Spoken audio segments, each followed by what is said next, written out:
Hey everyone, welcome to another episode of Raising the Bar with myself, John Cooper. And I'm really excited to have this gentleman on. I watched him as a guest on another podcast and it blew me away. He had great insights. He also tied in stuff with the Matrix movie, which is a very, very important archetypal movie. And yeah, of course, and of course, as Kerry's pointing to here, he's the author of The Descendants of Atlantis, which we're also going to talk about at the end of this podcast. But how are you doing, Kerry Boytzun? Doing very good. How are you? Yeah, very good, thank you. And yeah, would you mind just filling us in for the audience, a little bit about your background and what led you to, write your book, and also how come you know so much about, NLP, hypnosis, and the matrix and the mind and everything else? Well, thanks for having me. I'll just say that my mother passed away in 1992. I had a year of very intense training I had gone on, which was basically daily with NLP, which is a lot. And I put it on hold for a while. And I was living in Vancouver, British Columbia, which was a area of the woo-woo, which was everything from the I Ching Mm, to intuitive channeling and things like that. Being able to speak with your so-called higher self or a non-physical aspect of yourself. A lot of people will go and utilize language of when they do this, so they're speaking with God or they're speaking mm, with Jesus or whatever. It doesn't matter the label you put on it. What matters is that you do it. So I got into that. And then around 1996, I was watching, they wrote The Biggest Secret. You ever heard of that? Well, which so-called law of attraction, mm, and which is somewhat true in context, but not in most contexts, and context being the situation that you're in. mm, So I decided, well, if she can do it, I can do it.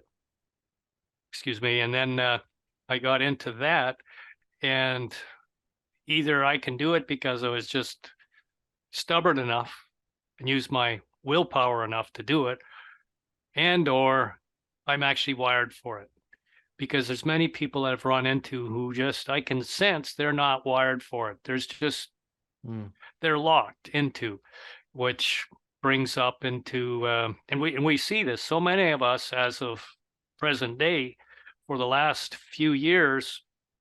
It's not even conspiracy theory for at least 3 years. It's just, well, how come other people can't see it? mm, What do they mean by it? And so um,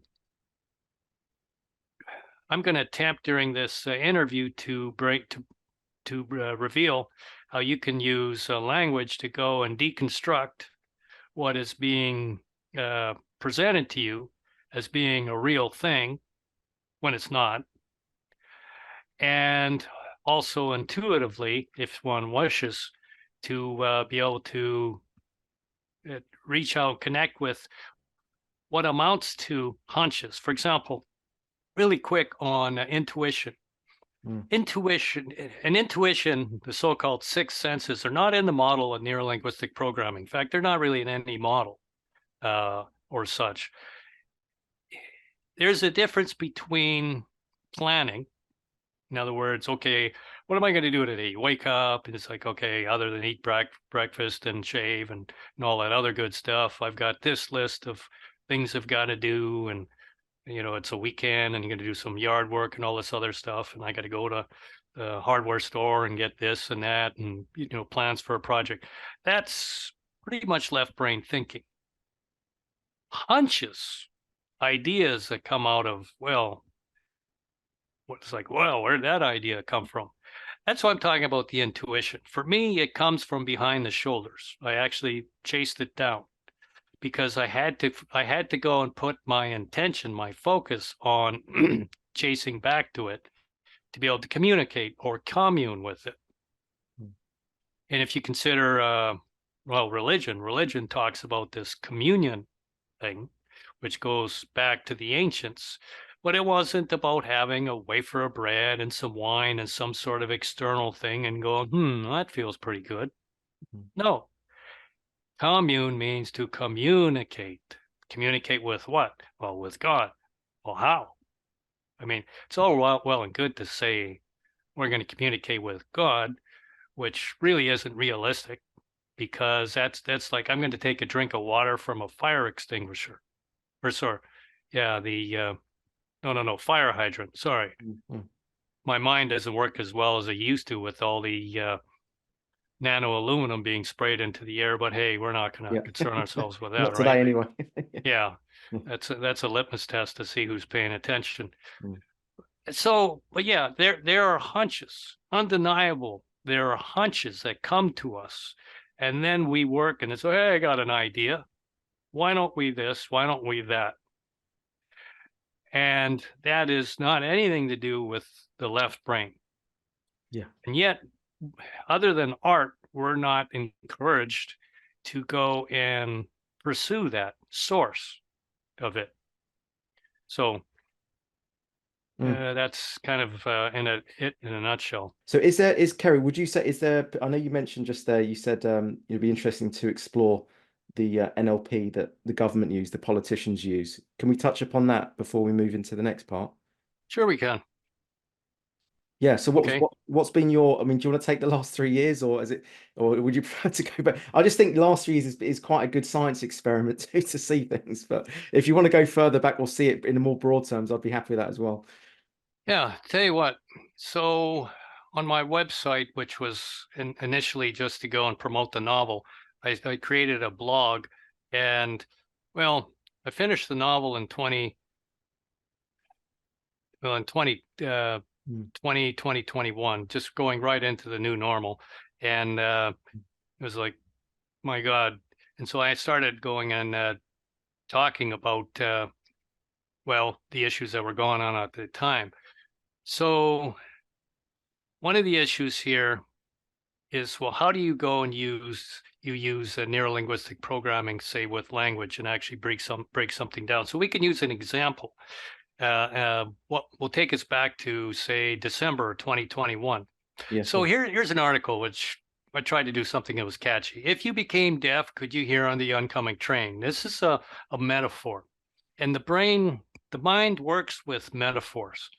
The mind works with, well, what's the story here? In other words, we try and simplify things with the story. There's a good guy, there's a bad guy, there's a thing that's happening, they're vying for control, or there's some sort of match. If you'll notice that a lot of people try and simplify and make sense of something so as to label it, Mm. and then make a decision on whether they're for it or against it, or ambivalent to it. So if you're deaf, could you hear a train? No, you might feel it, but basically you get run over. And so this is a deep dive into the hive mind, the so-called collective mind. Mm. The other day, and I remember this, I was going into a grocery store, and this guy had, and this was kind of like when you had the masquerade going and everybody's wearing a mask, and if you didn't have a mask, they were yelling at you and that sort of thing. Even though the holes in the mask are like a chain link fence trying to stop a mosquito.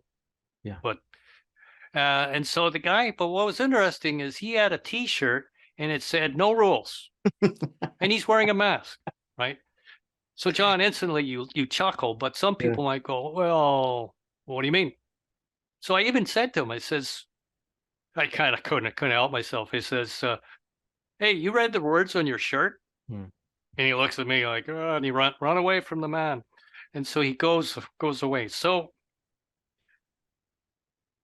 using neurolinguistic programming, I decided to deconstruct what no rules means. Now, a lot of people are going to operate from some sort of feeling on what no rules is, which is basically going into a past collection, a mosaic of metaphors of, well, it's like trying to have a hockey game or a soccer or football game. There's no rules, so there's no game to watch. It's just, men throwing a ball, or heck, you could have 10 balls in the field. It's just there's no game to watch. It doesn't make any sense. That's the point. Mm. So using NLP to go and deconstruct, what does this mean? Well, no and yes, pretty obvious. No, we're for. Yes, we're for it. No, we're not for it. Rules. But what are rules? Mm. Right? Now, with the neurolinguistic model, if you can't put it into wheelbarrow, it's something you do, not something you have. I want you all to ponder on that. First time in my first training course, that's what my trainer was saying. She says, for the model, if you can't fit in a wheelbarrow, an elephant can fit in an imaginary wheelbarrow, a big one. A whale can. A Okay, an building imaginary can, one. Yeah, yeah. Okay. right? A brick can. A house. But a rule can't. A ruler can, right? 12-inch ruler, Yeah. if you will. So if it's something you do, then rule it has to be made into a verb. Now, someone might be going, "Oh, what's the point of all this?" Because we do have a very, everyone's so busy, and we're vying for attention, and hopefully you're not all on your phone, kind of listening to this, because this will help you with your life. It really will. So if somebody says you got to obey the rules, what does rule, plural, mean? So we need to start using dictionaries. I started using dictionaries again. Oxford Dictionary. A modern or recent dictionary has control or dominion over an area or people. Control or dominion over, right? However, exercise ultimate power and authority over. Have a powerful and restricting influence on. So that's what rule is. So no rules. So this means you're being ruled over. So no rules means what? No rulers, right? However, your actual rulers, whether you see them or witness them or not, they're saying that, well, that means you're going to have anarchy. Hollywood's version of Mad Max, zombie apocalypse. That's what's going to be. If you don't have your overlords, you will fail. But so I went and looked up anarchy. Because if someone's claiming and trying to control you, tell you how to live, that's where we're at right now, present day, is we have World Economic Forum, Bill Gates, all these people, elected or not, is irrelevant. They're telling you how to live. So if they're saying, well, if you don't have us, you're going to have anarchy, that's what they're selling. Well, what is anarchy? A state of disorder due to absence or non-recognition of authority or other controlling systems. Okay, so right there's a claim of disorder. Disorder of what? In this case, some sort of authority. However, the next definition says the organization of society on the basis of voluntary cooperation without political institutions or hierarchical government. Wait a minute. Hold the phone. Nobody ever said that, did they? When have you ever heard anarchy being that? It's in the dictionary. And you need to go to old dictionaries as well. I have a dictionary that's online. It's from the 1800s. I think it's Oxford or whatever. I'll go and use that a lot. We actually have had in the house, someone took it, the 1930s dictionary, whoever it was, Oxford or Webster's or something like that. There are words in there that are removed now. Yeah. So, all right. Did anyone catch the so-called disorder? Realize the ruling class. Who said without them there's a disorder? So the key here, as far as NLP, is you start going, well, wait a minute, can I just keep it simple? Can I put it in a wheelbarrow? Like no rules. Or there's a pandemic. I've got another article on the so-called pandemic. But then you start, breaking it down. You deconstruct it. So that's just an example of you can do that with anything. Any word that you see, you can go and start deconstructing it. Well, so to take the word pandemic then. You can't put that in a wheelbarrow, right? Right. You So can't. so are we saying then that's you do a pandemic? That's the kind of the Right. And yeah. so I'm looking for the article that I had on pandemic. Okay. So this article, Mm, what if essentially, what if the wrong words that aren't in your favor, being used to control your mind? I thought this was a great quote from Alice in Wonderland. I mm, don't think, then you shouldn't talk, said the Hatter. I mean, if you ponder that long enough mm, and look at the amount of jibber jabber that goes on,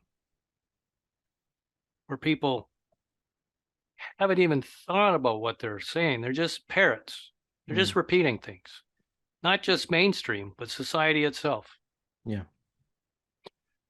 So, and you have an NLP, if you can't fit it in and put it in a wheelbarrow, it's not something you have, it's something you do.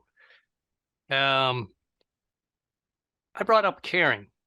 There is he's a psychotherapist, um, Eric Fromm. Michael Tsarion's big into it. He's Mm, no longer with us. He's passed away. Eric Fromm has, or Erich. He was an example. He wrote a book called The Art of Loving. In The Art of Loving, he was talking about caring. And caring was something, and he was even coming from across from neurolinguistic programming, but you can't put care or caring into a wheelbarrow. Even where health care, it mm, says, well, your care is a thing. yeah. What? What is care? I put it in the wheelbarrow. It fell through it. It didn't get held. Therefore, it is behavior, right? Mm, And so now we're getting somewhere. If you get somebody that says, well, I care about plants, mm, but upon investigation, you observe in the house that their plants are neglected, they're yeah. dry, they're not watered, Mm, the garden's overrun with weeds, mm, right? Do they care? yeah. No, they No. don't care for them. Now, some people will say, I care about. I'm sorry, that's a preference. Mm, That is not caring. It's like, well, I care about animals. Well, how about the ones in the zoo? Yeah, I care about them too. Do you work for the zoo? Are you in there feeding them and helping them out and cleaning out their stalls? No. Then it's a preference. You are pro animals or whatever. You're for them, but mm, you're not caring for them. And people would say to me, well, why are you getting, I do my whole life. It's like, oh, why do you get so detailed? Why you got to be like that? Because I'm not being fooled. You got to take a jab. You need to bend a knee. You're not any good because your skin isn't dark enough. mm, Pick a reason. You're not doing what we want you to do. Well, mm, no, I am not, unless it's a good idea. Good as far as it benefits me and the people that I live with and live around. Otherwise, no, truly benefits, and we'll dissect it. mm, So, so we went and I decided, well, let's look up this pandemic. Pandemic didn't fit in the wheelbarrow, fell through it. So we started looking it up in current dictionaries. Well, it's an epidemic, medical, viral, blah, blah, blah, mm. bullshit. That's bullshit. Mhm. Yeah. Going to older, going deep into it, mid 17th century, it comes from Greek pandemos, from Yeah. pan, which is all, demos, which is people. Thus, pan equals all. Demic relates to demise. So pan plus demise equals pandemic, which really means we have a large demise. Well, that's kind of vague. Mm, Like demise of what? Depending on, if you're into, I don't know, football or something, your team sucks in the league. Well, yeah, that's a pan demise there. If you wanted to go that way, and yeah. sport fans do typically. So using NLP to go and to attack the language, what we call this in NLP is word salad. It's a bunch of words tossed together to get a result. And if anyone goes and dissects it, they're going to go and see that it all falls apart. There's nothing there, just like in The Wizard of Oz, where you pull back the curtain. The curtain is where you pull back the myth of the word salad and you go, well, what's there? Yeah. Nothing. a bunch of Bill Gates and Klaus Schwab's and well, no, and a lot of people just promoting basically you to change how you live your life. Again, it used to be before this was so evident that that form of promotion was in sales, to purchase something, buy our canister, toaster, car, whatever. Okay, fine, right? But now it's live differently, right? And so Build back better, yeah. build back better. Yeah, what does that mean? Build back better. Some could say, well, you can go and see that that's actually been talked about with possibly with certain agenda plans and programs, but so what? It's not, there's nothing there. Now, what are they actually trying to do? There's a concept with this pandemic, pandemise. See if this reminds you of anything going back forever. There's an invisible thing. Could be a devil. It's going to get you. But we, who let's just call them the priest class, just to give it a label. We will keep you safe if you do exactly what we want. Well, golly gee, what do you know? It's another religion. Does this mean religion? Now, religion you can't fit in a wheelbarrow. People say, well, there is religion. Something you do. You can be religious, and that's, a whole long talk. It's basically a model of trying to make sense of everything you see around you, the stars and planets and whatever you read, and trying to make sense and have a place to organize it so that you don't go crazy. Good idea, good plan. But when the plate comes out and they want to build skyscrapers and go to war, I'm calling bullshit. Not because it's religion, but because you got a bunch of hucksters. So that's another example of how to go and use NLP. NLP, yeah. Just attack the words. Get the dictionary. Absolutely. And Sherlock, watch any old Sherlock Holmes movies. He did that. You know who the modern day Sherlock Holmes was? Fox Mulder in the X-Files. It's just, he questioned everything. Yeah. He drove people mad that way. And the thing is, it's a lot of these things, they're hidden in plain sight. They're not even behind the curtain. They're there in front of you. In fact, they're so in front of you. That's what makes people completely miss it, because they think, well, if it's there in front of us, there can't be a problem, because why would they put it on show? But that's how it's done. That's actually part of the trickery, I think. And actually, just a couple other things I want to mention on the NLP, especially during the whole pandemic. They used a lot of sort of hypnosis sort of NLP tricks. So they use double binds. So if anyone wants to know what a double binding, it's where you hold two opposite words up to opposite terms at the same time, and it creates cognitive dissonance. So up and down, for instance, would be like a double bind. And if you try and hold on to those two words at the same time, you go into that cognitive dissonance. It puts you into a hypnagogic state whereby you become more impressionable to, whatever they want to program into you. And we saw that with, social distancing is an example of that, because you can't be social and distance at the same time. Social is about closeness, and distancing is the opposite of that. So forcing everyone to social distance, it immediately creates that double bind, puts you into that hypnagogic state, immediately makes you more prone to their manipulations and stuff like that. You also had other ones such as like new normal, alone together. I think they said like liberation, lockdown, liberation, all this. For me, these are all double binds. You can't have those things together operating. Well, look at the genders. They're same thing with the genders, right? Yeah. It's an attack. It's an assault on the mind as far as the individual's ability to use their rational mind and to connect to their intuition, because you're put in a state of confusion. Yeah. And when the person is confusion, what do you get? It's like boing, and then you get their met. You do it often enough, and you'll overwhelm them, and then they'll do what you want. Absolutely. Well, the confusion was another part of it, and the fear as well. So fear, confusion, mantras, double binds. all part of the manipulation strategy to make people do what they want to do. And I think one of the most important ones that never gets spoken about is they utilize what I refer to as tension and release.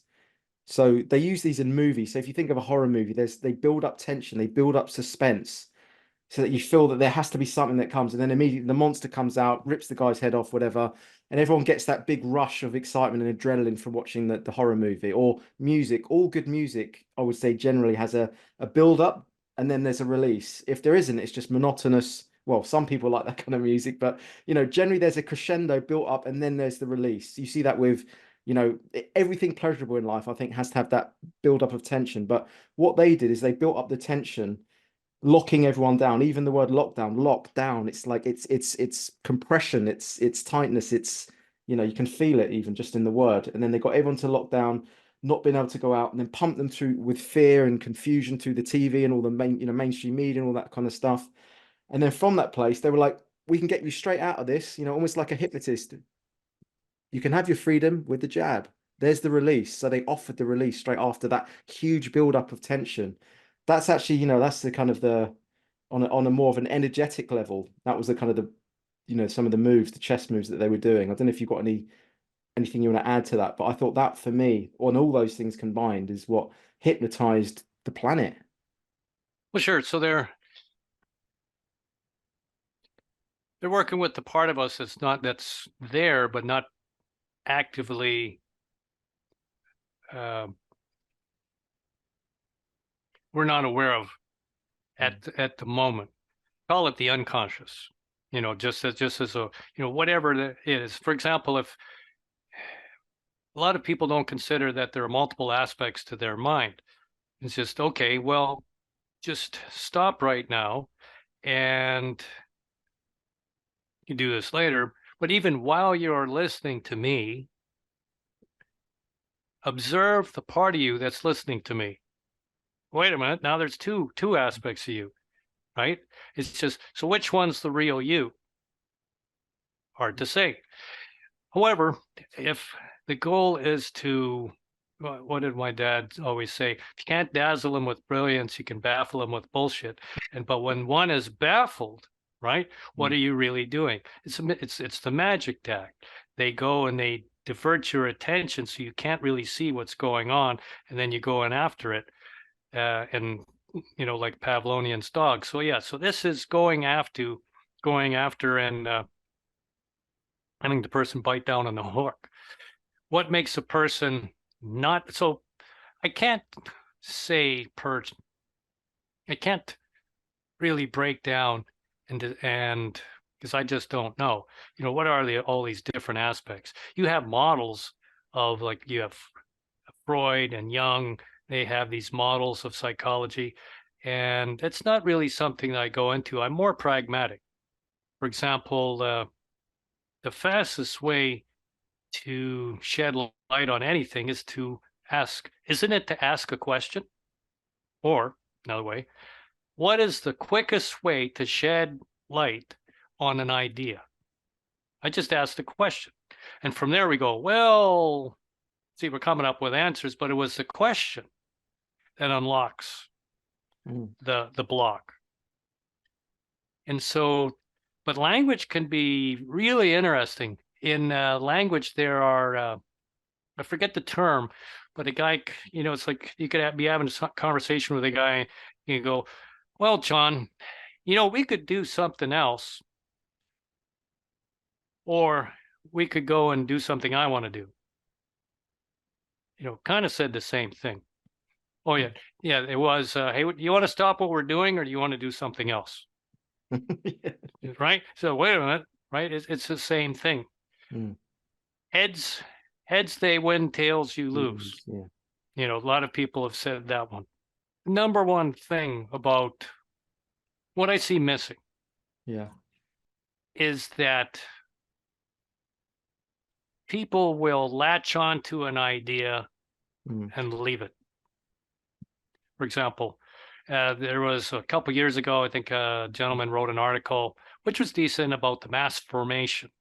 2 words, the Yeah. mass formation of minds. And like it was, and mass formation again doesn't fit in a wheelbarrow. So it was talking about the idea of doing mass hypnosis through repetition Mm. of the media.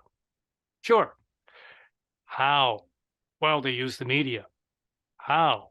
The media didn't fit in the wheelbarrow. How? Mm. What kind of words were they using? Break it down. Mm. Let's have it. For example, someone says, well, people lose interest. Well, I'm just not going to go take the time. I'm not going to do your wheelbarrow thing. And I'm just not going to Mm. go and break down words because they don't have an answer for it. I don't have time. Stuff like that. Okay. Well, then you're going to be the wind up chimp. You're going to be towed around on whatever it is that they're selling for the minute. Yeah. Whatever it is. America first. What does that mean? It's hypothetically, it's an idea of whatever is best for the country, the population, versus I know what's best for all the other parts of the world. Okay, there's an idea there, and it does have merit, but how?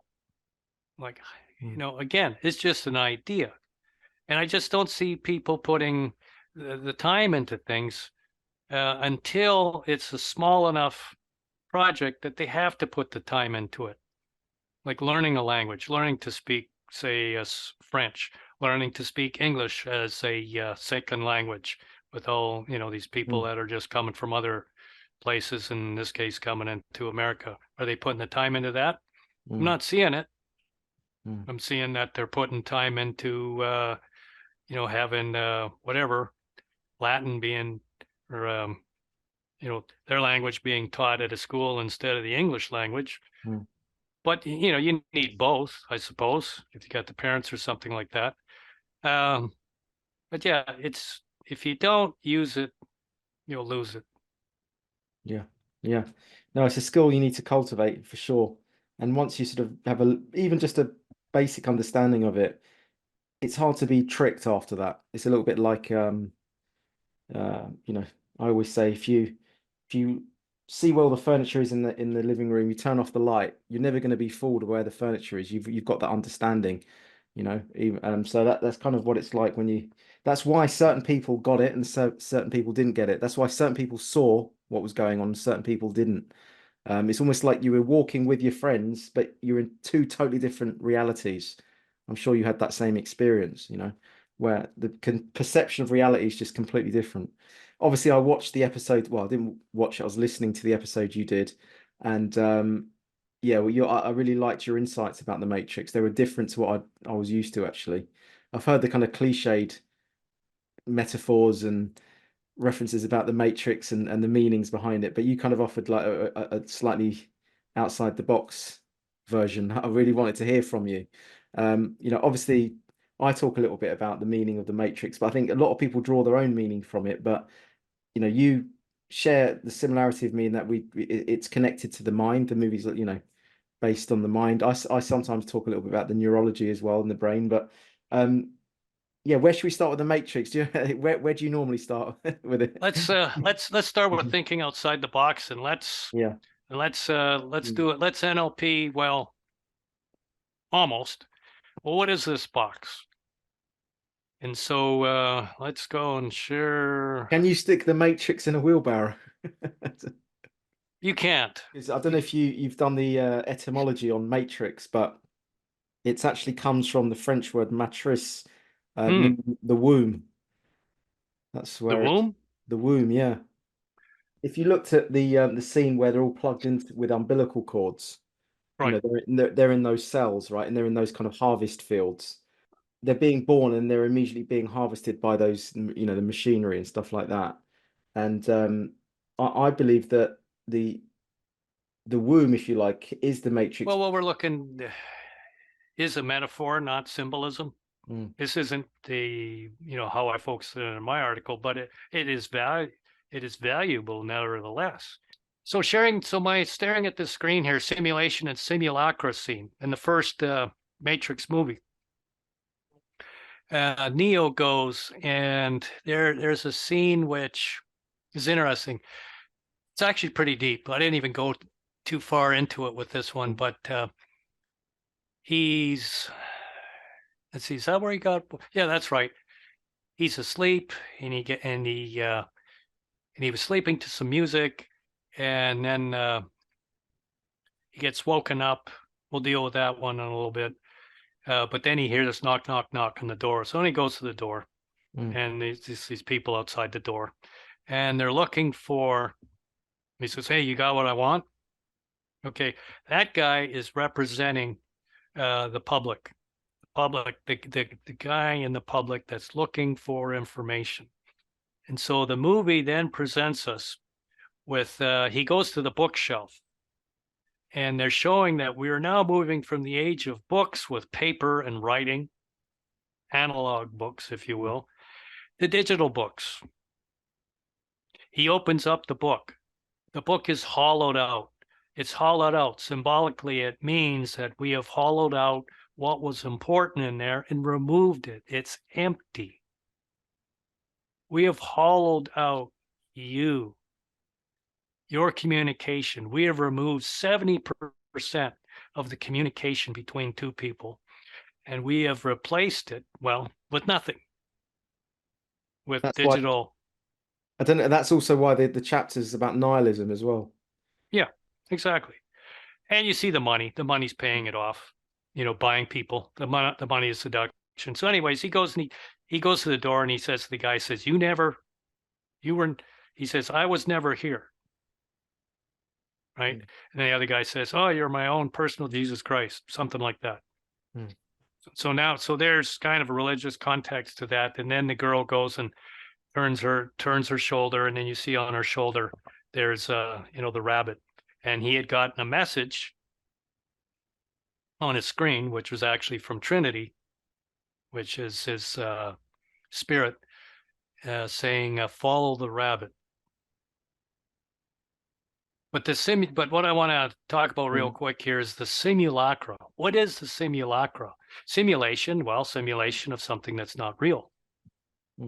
Simulacra is, remember how you're saying, and a lot of people say this, well, I can't think outside the box. What is this box? The box is the simulacra. What is the simulacra made up of? It's the answer to a question. Beliefs. Remember, they always says, what is the matrix? That is the question. The matrix is kind of the stepping stone to what gets you out of the simulacra. What gets you out of the conformity? Real life. What gets you out of conformity to how people are telling you to live versus you deciding that on your own, which is ultimately what a lifetime is for. It's okay to conform and go along with things, but you need to be taking the time to ponder and analyze and reflect upon how you have been living, and not wait until you're, got 10 months to live.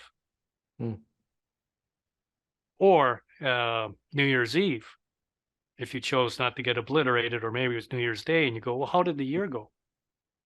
You should be doing it all the time. Should. So I've been doing that for years, just analyzing things. And the spoon. Remember that about the spoon? Yeah. And everyone was freaking out about the spoon. Yeah. And in the Matrix, the boy says you can't bend the spoon because there's no spoon. He doesn't really come out and say it, but what he's implying is that you have to, the spoon, you are the spoon. Well, how do you bend the spoon? The spoon is the way you look at things inside the box. Question, remove yourself from the simulacra, and the spoon will either reveal itself as a spoon or something else, or vanish. And we've all had that experience, when you're going and you thought that a situation was a certain way. Maybe you were stuck in the middle of it or something like that. A lot of times it's with relationships, and you might have somebody, family member or whatever. You think that they despise you, whatever it is. You start talking about it. Oh, no, I didn't despise you. Yeah, you pissed me off, you or whatever, a jerk or something like that. But, you're still my brother or sister or whatever it is. And that's not what it is. It's just I was angry that day because whatever. I hurt my knee against a coffee table or something like that, and you thought it was, about. In other words, it's like, oh, pop, there it goes, there it went, it's gone.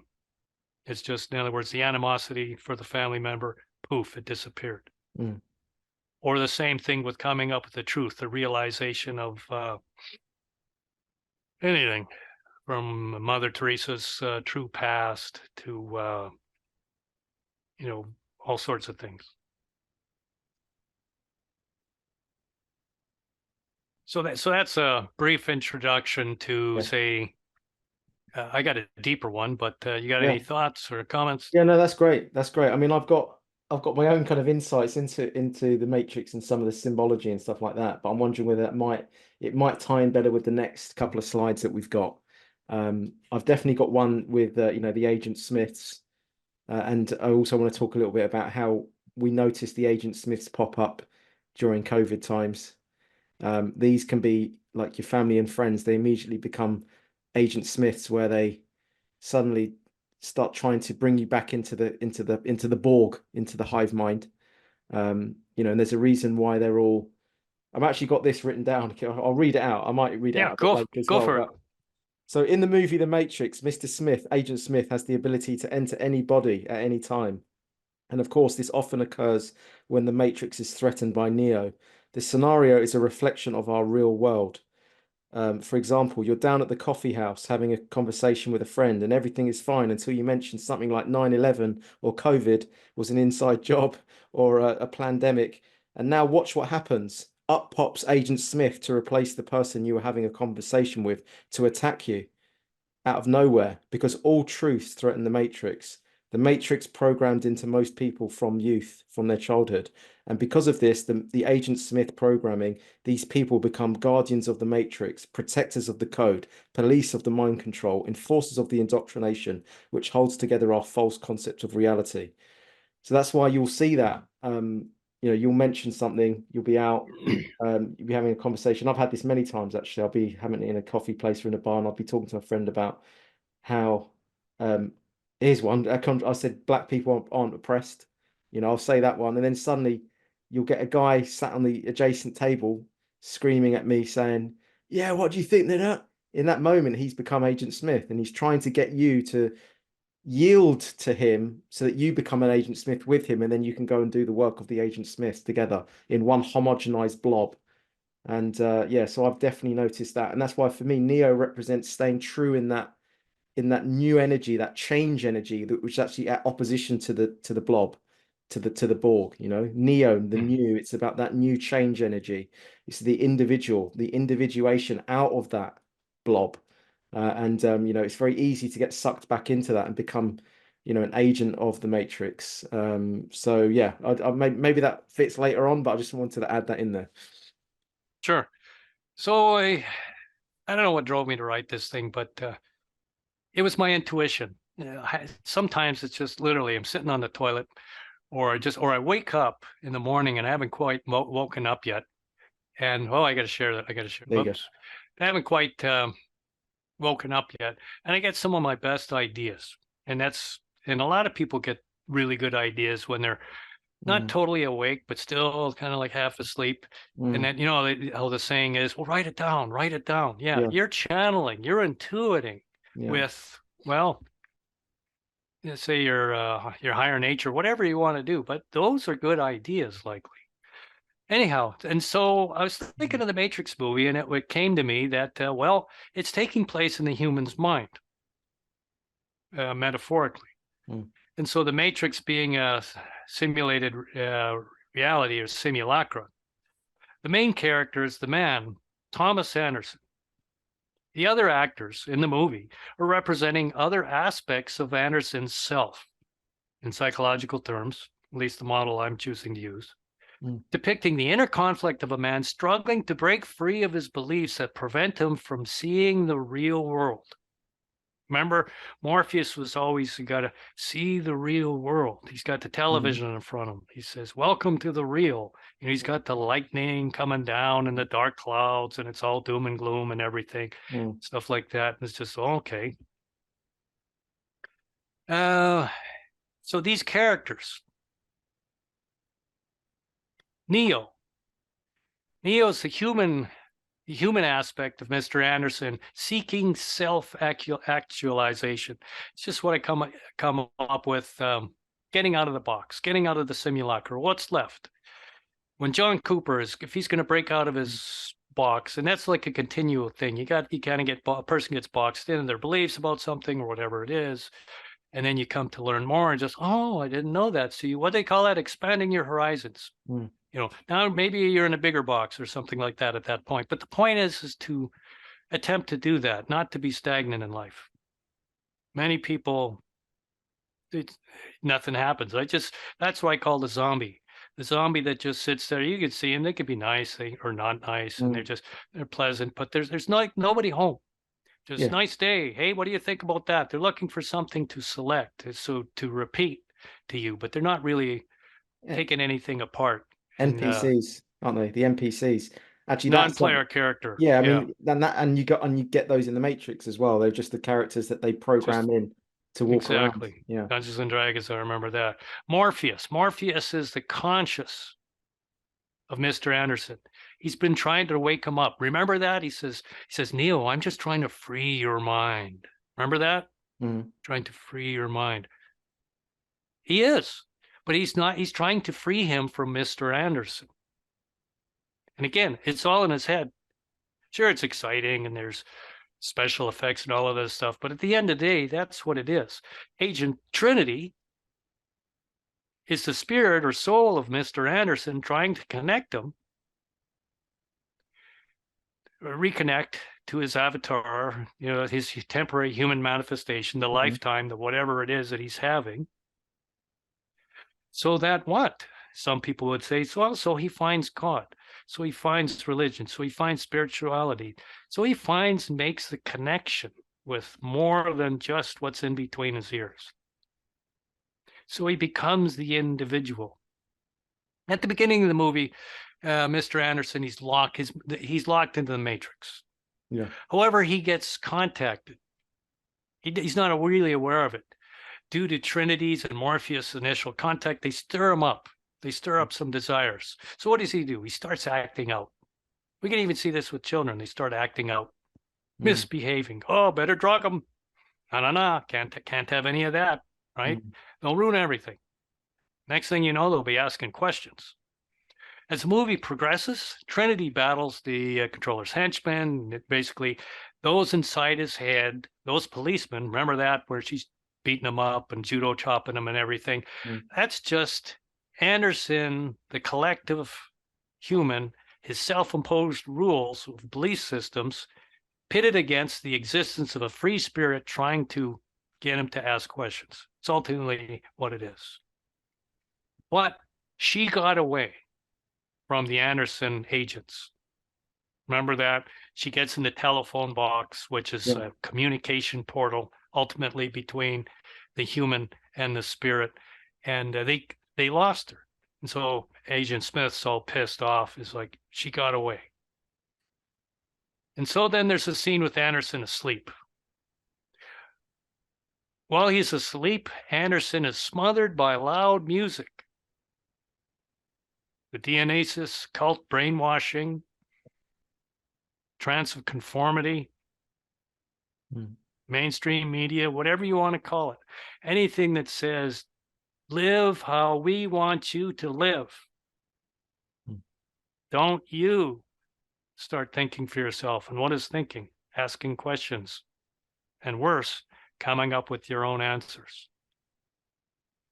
Trinity hacks into the simulacra. Remember, he's asleep and he hears tink, tink, tink, tink, tink, and he sees on the screen.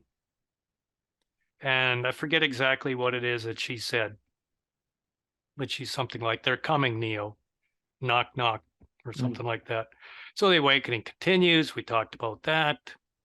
He wakes up late for his work. Again, this is in his head, right? And his authority, his boss, is saying, you think you're special. That's his own beliefs. He's basically bashing himself. I shouldn't be coming up with these crazy ideas. That's not right. That's not how everybody is. That's not how my parents are. Da, da, da, da, da, da, da. They'll laugh at me. I'm being crazy. That's his boss. His boss was railing on him. But he gets contacted through the phone. Remember, the FedEx guy gives him the phone? That's his conscience. And his conscience says, basically, you're walking a thin thread. You're almost, do you want me? And so he goes for it, right? He says, what there wouldn't be a story then. So then, so it's, you got some things that go on. And you got the pills, the red pill, the blue pill. Yeah. The red pill, the root belief that counteracts all other beliefs. No beliefs are certain. Imagine if you had a root belief that said no belief is certain. That's me. When I was getting trained in belief systems with neurolinguistic programming, where it was becoming evident that a belief was more or less a mathematical equation of if this is available, if this occurs, then it means that. It had to do with meaning. There are some exceptions to that, but overall, that's really what it is. And so it burst my bubble because I realized that, when you have your simulacra burst, it's like life isn't all these, what you think it is. It's, well, what is it? Well, what's left over? Who the hell knows, right? But you do have physical realities. You can't go and say, well, I pretend to be whatever. I can walk in front of a bus and it'll drive right through me, splat, right? You can't do that. It's a physical plane. That's why I kind of chuckle at these people going, well, this isn't real, this whole physical plane stuff and all this other stuff. And I go, yeah, okay, jump off the skyscraper. Let's see what happens. It's just what they're really saying is that there's multiple lifetimes and all this or other things, or there's intelligence beyond the body. Yeah, there is. And you're still here. Live your life as you see fit. Don't, that's almost like throwing away your life for, if you followed Michael Tsarion, which is a great researcher, he talks about, I think it's asceticism, right? Where you've got the people who will almost do anything to distance themselves from the physical reality of life and interacting with other people. Well, then what the hell are you alive for? It's like they almost want to be dead so that they don't have to have the physical experience. It's just, it's like the non-player, right? You're not playing the game. No one said you had to win or lose. You're just not playing. You're not participating. Let's see. Oh, yeah. Remember Trinity takes Neo to see the Oracle. Yeah. The Oracle I have is, this is getting into the multiple lifetimes again. The Oracle is a wisdom you attain through personal experience, but you must commune with the spirit. It works the best when you're doing it while you're having the lifetime, while you're alive, not in between lifetimes. Because for those of you who don't believe in multiple lifetimes, then you're kind of wasting the opportunity if you don't try to commune with yourself and your intuition and your hunches and all that other stuff until after you're dead, kind of wasting it. What did the Oracle tell Neo? Know thyself. Well, how the hell are you going to know thyself, without trying to commune with yourself? Can't have it both ways. This is what I mean about most people. Know thyself. Oh, that's a good idea. What's for dinner? Right? What do you do? Did you pursue it? Did you try it? No. It's kind of like, at least if it's physical, it's more easy. It's like dancing. Well, let's go try dancing. What kind of dance? Line dancing. Okay, let's go learn how to do it. Right? So you actually go and learn how to do it. Maybe get good at it, whatever, enjoy it. The same thing with this. It's just don't succumb. It's like these people that says, well, there's mind control out there and that's it. What's for dinner?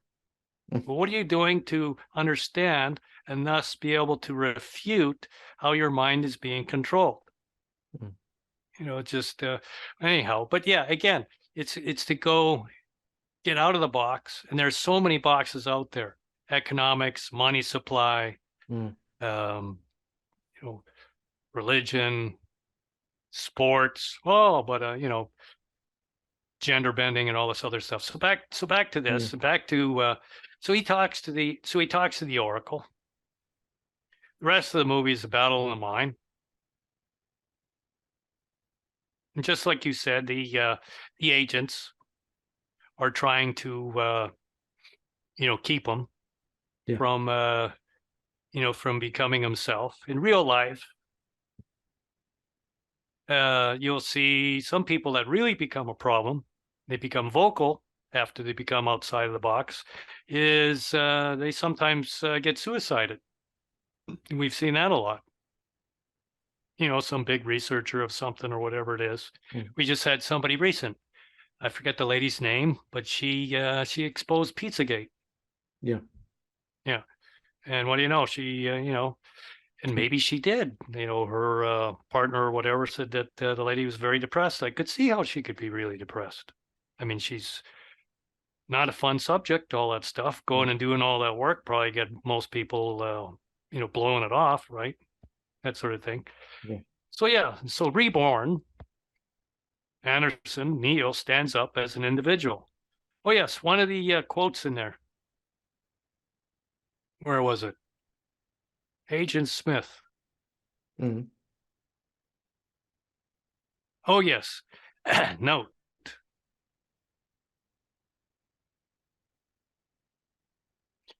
Remember the agent interrogation scene? You got the three agents. One of them's Mr. Smith, and he's sitting down, and when Keanu Reeves playing, he's calling, and Agent Smith's calling him Mr. Anderson. The conformist character aspect of him. And so this, of course, all going on his mind, but still, we see it on the scene for us. And Agent Smith, he says, Morpheus is an individual, the most dangerous man alive. He says that. Individual and most dangerous man alive, essentially in the same sentence. Klaus Schwab, Bill Gates, the whole lot of them. The individual is the most dangerous man or woman alive. What does that tell you? What it should tell you is, how do I be an individual? Many people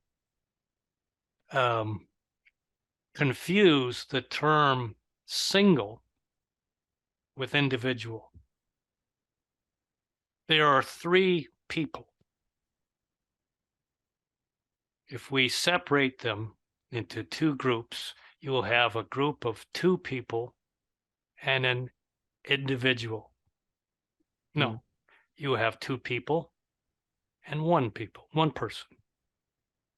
If you want to select an individual human out of three people, fine, that's context. But an individual psyche, an individual operating, functioning human is Neo, not Mr. Anderson. How does one become that? So if you look at some of the people, Bruce Lee just came to my mind. Was Bruce Lee the conformist, or was he the individual? Pretty damn obvious. It's pretty clear they murdered him too. Why? Because he was the most dangerous man alive. I remember the actors of the day. I forget his name, but he said that he trained. He was one of his students, and he said that Bruce was like a Superman. He says just the way he carried himself wasn't just the martial arts. He's just the way he thought, the way things like that. Very kind. You couldn't control him. In the last present moment, we are shown a world of James Bond villains who want to control everything because they think they can make the world better. Mm. Which is ironic, being that they're degrading the mind and destroying everything. So that's that article. Mm. Very good. Very good. Yeah. I also wanted to add that I don't know if you've heard of a neuroscientist called Ian McGilchrist, but he wrote a book called The Master and His Emissary, and it's talking about the left brain and the left hemisphere of the brain and the right hemisphere of the brain.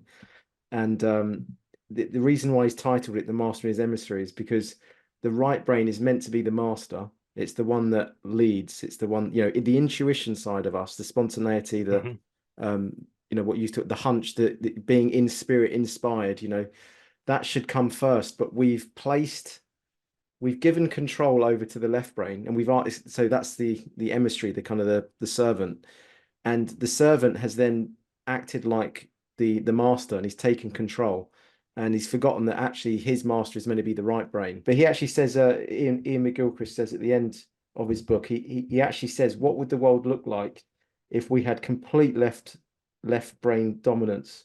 And he said it would lead to an emphasis on uniformity and equality, not as just one desirable to be balanced with others, but as the ultimate desirable, transcending all others.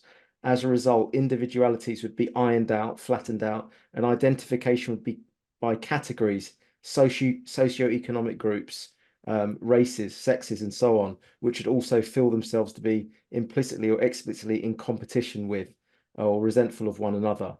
And that's kind of what we've got now, And then he goes on to say, such a government would seek total control, is an essential feature of the left hemisphere's take on the world that it can grasp it and control it. Talk of liberty, which is an abstract ideal for the left hemisphere, would increase for these Machiavellian reasons, but individual liberty would be curtailed. Panoptical control would become an end in itself, and constant CCTV monitoring, interception of private information and communication the norm. Measures such as DNA database would be introduced, apparently in response to exceptional threats and exceptional circumstances, against which they would in reality be ineffective, their aim being to increase the power of the state and diminish the status of the individual. I found that very interesting because that is, in a way, well, we saw that in the Matrix, but we also kind of saw bits of that in the last 3 years, with the We total have. control. I mean, as far as the movie The Matrix goes, Neo did, it was a personal exercise, and he got himself out of the box. And thinking out of the side of the box, as you know, brings more meaning to your life, but it doesn't make you friends. Yeah, I mean, you exactly. make fewer friends, right? But you know what I mean. Yeah, you make better friends, but you lose a lot of friends. I think. Oh my Yeah, God. yeah. Yeah. That's the price you pay, isn't it, for taking that red pill, I guess. The steak doesn't taste quite so good, but you get to the reassurance of knowing that what you're seeing is real. Oh, absolutely. Yeah, Yeah. yeah.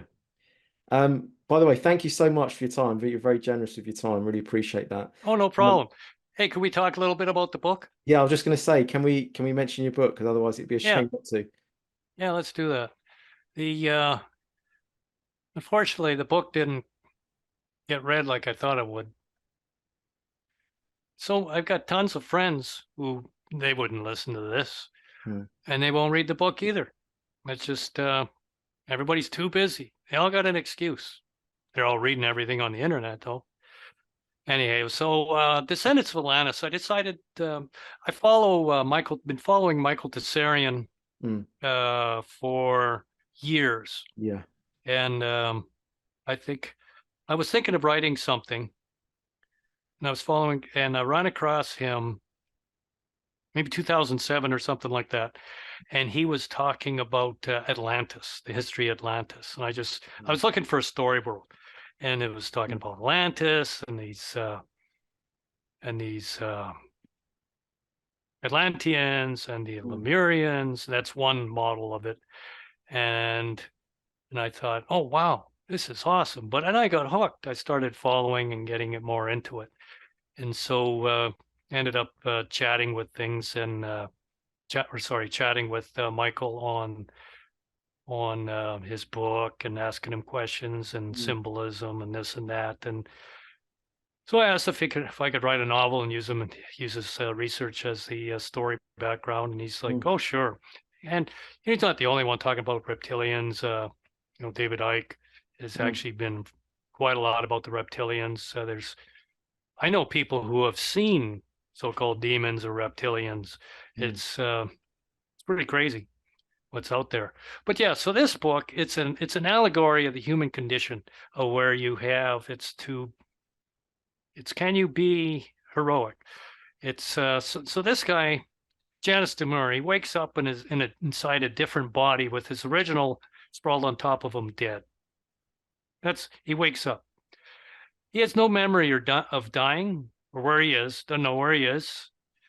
And over time, he soon finds out that the original owner wants this new body back that he's in, and accuses him of a terrible crime.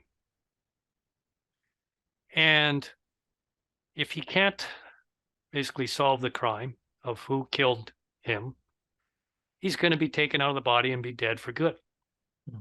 And so it takes him on an adventure. It takes the reader on an adventure into a philosophical discovery of what it means to be an individual and to well, it's a lot of fun too. You got it just is. It's a lot of fun. The picture, the cover there, I don't even know if she's still alive. Great artwork, by the way. Yeah, she did a wonderful job. Thank you. She actually did the background too of that. But yeah, she that's a reptilian. They can change phase, they can look human, or they can look otherwise. And I think it scared away a lot of my Christian friends who looked at it and just, it's the devil. Are by the way, just for people, I mean, I'm not too sure, but were the Atlanteans connected to the Nephilim, or am I completely off on that? Just another word. Oh, is it? Okay. Just another word. Yeah. So there were two authors, C.S. Lewis and J.R.R. Tolkien, they had access to the Vatican archives. Oh, right. And so they wrote from them. And so what did J.R.R. Tolkien write about? Essentially the fall of Atlantis, what was after Atlantis. And the, what do you call them? The elves. The elves are like the Lemurians. And, but there seem to be two, the Old Testament talks about, obviously, Atlantis. It seems that there are two stories, types of Atlantean stories. One is the one I decided to go with, the easy one, which is you had the Atlanteans. They landed. This is in the introduction. They landed, and and also comes out of the I think the Old Testament. They would mate with the women of the the bipedal women of the day, and but they were too big for them, the babies, so they split open as the woman was pregnant, they basically killed the mother, so they never came to birth. So then they decided to create their own race. So they created the Lemurians, and the Lemurians, which were basically half, we'll call them half man and half Atlantean. But they were extremely wise, gifted with both sides of the intellect of the Atlanteans and the natural intellect of the Earthling. And they decided, well, we're leaving. And so they literally left the Atlanteans from doing work. This is the way the story goes, or the myths go, mythology. They left after a couple of 100 years, and they went to Oceania. See, there were like these large, what do you call it? Pardon? Were they giants? Well, yeah, they were giants. Yeah, in fact, giants used to be. You go look at the Lewis and Clark era, the 1700s, and giants in North America was well known. The Smithsonian went and destroyed all the burial skeletons and everything of them. And they weren't like tall basketball, people. They Mm. were wide, things like that. It's wild. So anyhow, the Lemurians left. The Atlanteans went, okay, well, I guess we better make a new batch. And they're, of course, in the lab. And so they made the Adamic race. This is where the religious don't like it. Hey, it's just a novel. It's a novel. It's full of mythology. The point isn't throw the way you live out the door. The point is, well, enjoy yourself and learn something. It's a fun novel. Mm. But the story goes is that the Atlanteans were born, but they stripped out a lot of the wisdom and intuition out of them, which is presently called the junk DNA that's in the human body. And but that didn't work, and so then the out for the Lemurians, and Lemurians went and rescued the humans, and the Atlanteans says, well, this means war. So you had the Great War, and this Great War is about 12,000 years ago. 12,000 years ago, you can even see in the Vedas, the Indian text, where they can confirm through the stars that the Earth changed its axis, basically due to horrific explosions on the planet, changed its axis, and now has the tilt that it does. And the life forms on Earth shrank, became smaller. You went from the large prehistoric creatures to the small ones we have today. The humanoids went from large giants to the ones we have today. Of course, this all gets blown off as being, well, it's impossible because it's my simulacra says so. Even though that they're talking about giants in the Old Testament and things like that. But it's amazing to read about. The other flavor of Atlantis is that there was the Atlanteans were just experimenting with making different races, and there was a big war, and they kind of blew themselves to bits, and the one of the two leftover, actually from both versions, two leftover descendants are the humans and the reptilians. The reptilians were Atlanteans crossed with reptiles. That's the story. And so that's what I wrote. And that's based on Tsarion's research, isn't it? Like of it what is. he believes really happened. It is. Yeah. And so yeah, you can go to what is it? Descendants of Atlantis.com. I can't show it on this. Yeah, there it is, Descendants of Atlantis.com. And on the book, here's a link to order on Amazon. There's paperback and ebook. I'm actually going to go and split the novel. It's very scary. It's 600 pages. And so I've had people say, well, it's so long. Okay, I'll make it into 300 pages per novel. Maybe I'll make 2 novels out of it. That's what we've been talking about doing. And I want to write some more. And so we'll see. If you like the X-Files, you'll love this. Ancient Aliens, you'll love, that.